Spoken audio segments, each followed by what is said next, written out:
Okay, we're on the outside of Swan Valley, Idaho, along the Snake River. We took what they call the Falls Creek Road, dirt road by the bridge.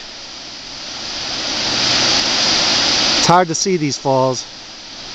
You got to bushwhack a little to get a good view. But very spectacular.